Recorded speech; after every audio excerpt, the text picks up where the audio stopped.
शिव गुरु को हम लोग बुलाते हैं, शिव गुरु को कि शिव जी आइए और अपना आशीर्वाद प्रदान कीजिए, अपने पूरे परिवार के साथ हमारे घर में पधारिए, हमारे चर्चा में आइए और हम लोग को आशीर्वाद दीजिए। तो शिव गुरु को हम लोग बुलाते हैं। अभी शिव गुरु हमारे बीच मौजूद हैं पूरे परिवार के साथ, और हम लोग क्या करते हैं, बात करने लगते हैं, तो क्या कहीं ना कहीं उनका अपमान होता है। अभी देखिए, आप घर में ही किसी गेस्ट को बुला लीजिएगा, आपके घर कोई गेस्ट आएगा और आप इधर बात करने लगिएगा, गेस्ट को छोड़ दीजिएगा, तो उसका अपमान होगा कि ना, वो अपने आप में अपमानित महसूस करेगा। अब सोचिए, जब आदमी अपने आप को अपमानित महसूस कर सकता है तो ये तो भगवान है। इसको हम लोग बुलाए हैं तो चर्चा करने जा रहे हैं। आप लोग बात नहीं कीजिएगा, चर्चा ध्यान से सुनिएगा। भास्कर बोल रहे थे, हाँ, यार ये लोग लेडीज लोग ना मिलने का बहाना ढूंढ दिए। अच्छा चलो ठीक है, चलो ठीक है, मैं ये भी चलो ठीक है कि मिलने का बहाना ढूंढती है, तो ये भी तो बहाना से चर्चा हो जाता है। अगर मिलने का बहाना ना ढूंढे तो चर्चा भी ना हो। चलो ठीक है, दो बात कर लेते हैं। हाँ चलो, दो बात कर लेते हैं, फिर प्रभु का चर्चा ही तो करते हैं, बैठ के करते हैं ना। तो चलिए दीदी लोग ध्यान से चर्चा सुनिएगा कि एक बार माता पार्वती जी पूरा सज धज के, पूरा तैयार होके, पूरा जेवर गहना पहन के, पूरा सज धज के जा रही थी, कहीं जा रही थी। तो महादेव जी का नजर माता पार्वती जी पर पड़ा।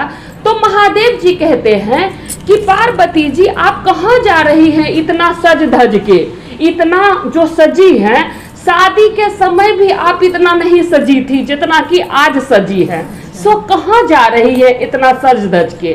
तब पार्वती माता कहती है कि प्रभु आप कहीं जाते हैं तो हमको बता के जाते हैं, बताते हैं, जहाँ मन होता है आप चले जाते हैं, तो हम क्यों बताएं हम कहाँ जा रहे हैं। सो हम नहीं बताएंगे हम कहाँ जा रहे हैं। अब देखिए, महादेव जी को जानने का इच्छा था, प्रभु को जानने का इच्छा था कि कहाँ जा रही है। अब प्रभु कहते हैं कि अच्छा बताइए ना, बताइए कहाँ जा रही है, कहाँ जा रही है। तो माता पार्वती कहती है कि नहीं हम नहीं बताएंगे, आप हमको कभी बताते हैं कहाँ जाते हैं, सो हम नहीं बताएंगे। अब प्रभु को तो जानना है कि आखिर इतना सज के ये जा कहाँ रही है। तब जो है माता से बार बार पूछने पर तब माता कहती है कि हम रास में जा रहे हैं, हम कृष्ण जी के रास में जा रहे हैं। तो अब जो है देखिए, रास में जैसे सुने महादेव जी का भी इच्छा होने लगा रास में जाने का, रास देखने का।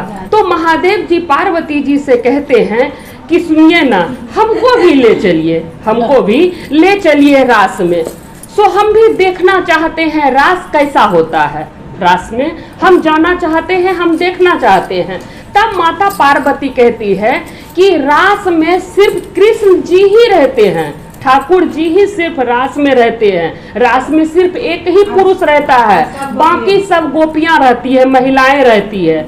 सो एक ही पुरुष रहता है, बाकी सब स्त्री रहती है। तो आप कैसे जाइएगा प्रभु, आप नहीं जा सकते हैं। अब देखिए, प्रभु को भी जाने का मन है रास में, बार बार जिद करने पर माता पार्वती सुन ही नहीं रही थी। अब प्रभु को जाना है, प्रभु का दाल गल नहीं रहा है कि हमको भी ले चलिए, और पार्वती जी तैयार नहीं हो रही है। अब देखिए, प्रभु के बार बार जिद करने पर माता जब तैयार नहीं हुई, तब जो है प्रभु माता से कहते हैं कि सुनिए ना, आप जो इतना सज धज के जा रही है, इतना जेवर गहना पहनी हुई है, सो रास्ते में अगर राक्षस मिल गया तब, कोई दानव मिल गया तब, तो कौन रक्षा करेगा, इसलिए हमको ले चलिए, हम आपका रक्षा करेंगे। तब जो है माता कहती है कि हम खुद शक्ति का अवतार हैं, हम खुद शक्ति का अवतार हैं, सो हम अपना रक्षा स्वयं कर सकते हैं, सो आपको जाने की जरूरत नहीं है। अब देखिए, प्रभु को जाना है तो बार बार माता से जिद कर रहे हैं और माता मना कर रही है कि नहीं, आपको नहीं जाना है। तो देखिए, एक भजन है इसी पर कि एक दिन वो भोले भंडारी बन करके ब्रज नारी गोकुल में आ गए हैं, गोकुल में आ गए हैं। पार्वती भी मना के हारी, न माने त्रिपुरारी गोकुल में आ गए हैं, गोकुल में आ गए हैं। इस दिन वो भोले भंडारी बन करके ब्रज नारी गोकुल में आ गए हैं, गोकुल में आ गए हैं। अब देखिए महादेव जी पार्वती जी से कहते हैं, पार्वती से बोले मैं भी चलूंगा तेरे साथ में। हाय हाय पार्वती से बोले मैं भी चलूंगा तेरे साथ में। राधा संग श्याम नाचे मैं भी नाचूंगा तेरे साथ में। हाय हाय रास रचेगा ब्रज में भारी हमें दिखाओ प्यारी। गोकुल में आ गए हैं, गोकुल में आ गए हैं। एक दिन वो भोले भंडारी बन करके ब्रज नारी गोकुल में आ गए हैं, गोकुल में आ गए हैं। तब माता कहती है, माता पार्वती कहती है, ओ मेरे भोले स्वामी कैसे ले जाऊं तोहे साथ में। हाय हाय ओ मेरे भोले स्वामी कैसे ले जाऊं तोहे साथ में। मोहन के सिवा वहाँ कोई पुरुष ना जाए रास में। हाय हाय हंसी करेगी ब्रज की नारी मानो बात हमारी। गोकुल में आ गए हैं, गोकुल में आ गए हैं। एक दिन वो भोले भंडारी बन करके ब्रज नारी गोकुल में आ गए हैं, गोकुल में आ गए हैं। अब देखिए महादेव जी कहते हैं कि हमको ले चलिए, हमको भी रास में जाना और जैसे राधा संग श्याम नाचते हैं वैसे हमको भी नाचना आपके साथ, इसलिए हमको ले चलिए। तो माता कहती है कि प्रभु आपको कैसे ले चले, वहाँ सिर्फ मोहन ही जाते हैं, एक ही पुरुष रहते हैं, सो आपको हम नहीं ले जा सकते हैं। और अगर हम आपको ले गए तो मेरी सहेली सब मजाक नहीं उड़ाएगी कि देखो अपने पति को लेके आई है, तो मेरी सहेली सब मजाक नहीं उड़ाएगी, इसलिए हम आपको नहीं ले जाएंगे। अब देखिए प्रभु को देखना है, प्रभु को जाना है, तो पार्वती जी कहती है कि वहाँ एक ही पुरुष जाता है, एक ही पुरुष जाते हैं वहाँ, सिर्फ ठाकुर जी। तब महादेव जी देखिए क्या कहते हैं, पहले आप लोगों को भजन सुनाते हैं फिर समझाएंगे। ऐसा बना दो मुझको कोई न जाने इस राज को। हाय हाय ऐसा बना दो मुझको कोई न जाने इस राज को। मैं हूँ सहेली तेरी ऐसा बताना ब्रजराज को। हाय हाय मैं हूँ सहेली तेरी ऐसा बताना ब्रजराज को। बना के जूरा पहन के सारी चाल चले मतवाली गोकुल में आ गए हैं, गोकुल में आ गए हैं। दिन वो भोले भंडारी बन करके ब्रज नारी गोकुल में आ गए हैं, गोकुल में आ गए हैं। पार्वती जी मना के हारी न माने त्रिपुरारी गोकुल में आ गए हैं, गोकुल में आ गए हैं। अब देखिए महादेव जी कहते हैं कि हमको ले चलिए, तो पार्वती जी कहती है कि आपको ले जाएंगे प्रभु तो मजाक नहीं उड़ाएगी मेरी सहेली लोग कि देखो अपने पति को लेके आई है। तब प्रभु कहते हैं, महादेव जी कहते हैं मैया से कि एक काम कीजिए पार्वती जी, आप हमको महिला बना दीजिए, हमको महिला के तरह सजा दीजिए, साड़ी पहनाइए, जूड़ा बना दीजिए, गजरा लगा दीजिए, जो करना है कर दीजिए, ऐसा हमको बना दीजिए कि कोई पहचान नहीं सके, तो हमको महिला बना दीजिए आप। अब देखिए माता के पास बार बार जिद करने पर माता हार गई, बोली ठीक है भैया ले चलेंगे। नहीं नहीं भैया नहीं, नहीं नहीं नहीं सॉरी सॉरी, ठीक है कहते ठीक है स्वामी ले चलेंगे आपको, हम साड़ी पहना के ले चलेंगे, धीरज धरिए कि हम ले चलेंगे। अब जो है प्रभु बार बार जिद कर रहे थे तो मैया तैयार हो गई कि ठीक है ले चलेंगे। अब देखिए माता जो है, दीदी लोग कृपया ध्यान दे, दीदी लोग ध्यान देने तो हम नहीं कहेंगे, कथा सुनना है ना। अब मेरी ननद से चुप रही है, दीदी गप नहीं कीजिए, नहीं होगा ना फिर। इसीलिए पहले हम इस बात को बोल रहे थे, दीदी लोग क्षमा अगर हम जोर से बोल दिए हो, लेकिन हाँ। तो अब देखिए महादेव जी मना लिए पार्वती जी को जाने के लिए कि हम जाएंगे साथ में। तो महादेव जी जो है मना लिए माता को, माता तैयार हो गई, पार्वती जी तैयार हो गई प्रभु को अपने साथ ले जाने के लिए। बस शर्त यही रहा कि साड़ी पहन के जाना है, पूरा महिला का रूप धारण करके जाना है। अब देखिए अब देखिए कैलाश पर्वत पर अपना माहौल है, माता पार्वती जी और महादेव जी कैलाश पर्वत पर हैं और वहाँ का अपना माहौल है। वहाँ माता पार्वती जी तैयार हो रही है, प्रभु को भी जाना है, महादेव जी को भी जाना है, तो माता अपना तो तैयार हो ही गई थी, अब प्रभु को तैयार कर रही है, तो माता का अपना वहाँ माहौल है कैलाश पर्वत पर। और इधर देखिए जहाँ कृष्ण भगवान जो है कान्हा जी रास रच रहे थे, वहाँ का अपना माहौल है, होता है ना, जैसे यहाँ शिव चर्चा हो रहा है, यहाँ का अपना माहौल है। अभी कोई शिव शिष्या बहन आ रही है तो उसके घर का अलग माहौल है, तो उसी तरह वहाँ का अलग माहौल था और यहाँ गोकुल का अलग माहौल था। अब देखिए गोकुल में क्या चल रहा है कि मेरा श्याम बराल बेला, मेरी मटकी को मार गया ढेला, मेरा श्याम बराल बेला, मेरी मटकी को मार गया ढेला। कभी राधा के संग, कभी रुक्मन के संग, कभी राधा के संग, कभी रुक्मन के संग, कभी राधा के संग, कभी रुक्मन के संग, कभी रास रचाए अकेला, मेरी मटकी को मार गया ढेला, कभी रास रचाए अकेला, मेरी मटकी को मार गया ढेला।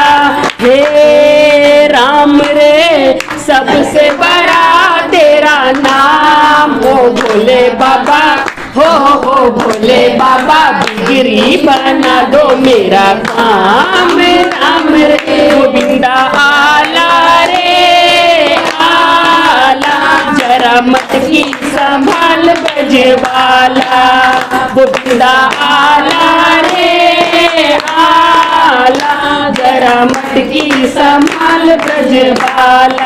मच गया शोर सारी नगरी रे, सारी नगरी रे, आया बीरज का ग्वाला, संभाल तेरी नगरी रे, आया बीरज का ग्वाला, संभाल तेरी नगरी। तो अब देखिए यहाँ का अपना माहौल था, यहाँ पर अलग माहौल था और वहाँ पर अलग माहौल। अब देखिए माता पार्वती जी और महादेव जी दोनों आए यहाँ रास रचने के लिए। ठाकुर जी रास कर रहे थे, वहाँ पर आए रास रचाने के लिए। तो माता पार्वती जी महादेव जी के साथ आई रास में और प्रभु को क्या कि एक पैर के नीचे खड़ा कर दी, एक पैर के नीचे खड़ा कर दी कि देखिए आप यहीं खड़ा रहिए और यहीं से खड़े होके देखिए, आप रास में नहीं जाइएगा नाचने के लिए। सो आप यहीं से, आपको देखना था ना, इसलिए आप यहीं पर खड़े होके देखिए। और जो है ना उनका क्या की घूंघट नीचे कर दी, जो साड़ी का जो पल्लू था वो नीचे कर दी कि यही अंदर से देखिएगा, ताकि जो है नहीं तो ठाकुर जी आपको पहचान जाएंगे। इसलिए इसलिए पैर के नीचे प्रभु को खड़ा कर दी, मुंह झाँप दी और अपना नाचने के लिए चली गई और धमका के गई कि देखिए यहाँ से कहीं नहीं जाइएगा, रास दिखाने के लिए आपको लाए हैं, सो यहीं से खड़े होके आप रास देखिए। आप देखिए ठाकुर जी तो अंतर्यामी है, उनसे क्या छुपा है। ठाकुर जी जैसे देखे, ठाकुर जी के तो समझ में सब बात आ ही गया, लेकिन ठाकुर जी को भी देखिए कि ठाकुर जी कहते हैं माता पार्वती जी से कि मैया वो आपके साथ कौन आई है, वो कौन आई है, सो उसको भी लाइए डांस करने के लिए, नाचने के लिए, रास करने के लिए। तो जो है माता कहती है कि नहीं प्रभु, वो नहीं नाचेगी, वो रास नहीं करेगी, वो सिर्फ देखने के लिए आई है, वो सिर्फ देखने के लिए आई है। तब जो है प्रभु कहते हैं कि एक बार मिलाइएगा। नहीं, वो कौन है? वो तो माता कहती है मेरी सहेली है। तो प्रभु कहते हैं एक बार मिलाइएगा नहीं अपनी सहेली से, हमको एक बार मिलाइए।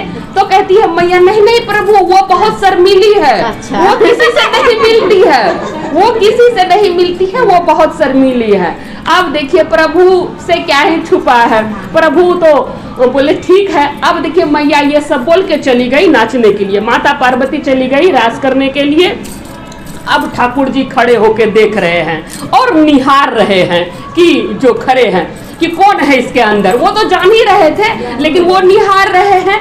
अब जो है निहारते हुए नजर पड़ा कि देखते हैं ठाकुर जी कि एक बित्ता साड़ी ऊपर है, साड़ी जो है एक बित्ता ऊपर है और पैर में भस्म लगा हुआ है। हाँ, पैर में भस्म लगा हुआ है। अब रहे महादेव जी हट्टे कट्टे, माता पार्वती जी का साड़ी कैसे आएगा? तो एक बित्ता ऊंचा साड़ी था और पैर में भस्म लगा हुआ था। फिर प्रभु जो है गौर से देखने लगे तो देखते हैं कि कमर से जो है नाग झांक रहा है, नाग लग रहा है कमर से। अब जो है ठाकुर जी सब समझ गए। ठाकुर जी तो पहले ही समझ गए थे लेकिन अब और पक्का हो गया कि ये प्रभु ही हैं, ये महादेव जी ही मेरे रास में रूप बदल कर आए हैं रास देखने के लिए। तो देखिए इसमें कि कैसा एक भजन, इसी पर पहले भजन सुनाते हैं आपको कि देखा मोहन ने जब तो समझ गए वो सारी बात रे, है देखा मोहन ने जब तो समझ गए वो सारी बात रे, ऐसी बजाई बंसी सुध बुध भूले भोले नाथ रे, हाय हाय ऐसी बजाई बंसी सुध बुध भूले भोले नाथ हो। सीखी सिर से सिरक गई जब सारी, सिर से सिरक गई जब सारी, मुस्काए गिरधारी भोले शर्मा गए हैं, भोले शर्मा गए हैं। एक दिन वो भोले भंडारी बन करके ब्रजनारी गोकुल में आ गए हैं, गोकुल में आ गए हैं। दीन दयाला तेरा तब से गोपेश्वर हुआ नाम रे, हाय हाय दीन दयाला तेरा तब से गोपेश्वर हुआ नाम रे, दीन दयाला तेरा तब से गोपेश्वर हुआ नाम रे, हाय हाय ओ भोले बाबा तेरा वृंदावन में बना धाम रे, हाय हाय ओ भोले बाबा तेरा वृंदावन में बना धाम रे। तार चंद कहे त्रिपुरारी रखियो लाज हमारी, गोकुल में आ गए हैं, गोकुल में आ गए हैं। एक दिन वो भोले भंडारी बन करके ब्रजनारी गोकुल में आ गए हैं, गोकुल में आ गए हैं। अब देखिए, अब आप लोगों को समझाते हैं इस भजन का कि कान्हा जी समझ गए, कृष्ण भगवान समझ गए कि ये महादेव जी है। फिर जो है ठाकुर जी ऐसा बंसी बजाए, ऐसा बंसी बजाए कि प्रभु सुध बुध खो के नाचने लगे, पूरा नाचने लगे। और जब प्रभु नाचने लगे, हाँ दो बार बोलिए जय हो जय हो, हाँ जय हो। अब जब प्रभु नाचने लगे तो नाचते हुए सर से साड़ी सिरक गया, सर से साड़ी सिरक गया। और जैसे नजर पड़ा कि भोले तब शर्मा गए कि हम जो है रास में आ गए हैं। तो फिर तभी से उनका नाम गोपेश्वर हुआ। महादेव जी का एक नाम गोपेश्वर भी हुआ। यहीं पर उनका नाम पड़ा गोपेश्वर की गोपी के साथ जो नाचने के लिए गए थे, तभी से उनका एक नाम और हुआ गोपेश्वर। जय तो हो, सब जय हो। बोलिए जय महादेव, हर हर महादेव, माता पार्वती की जय।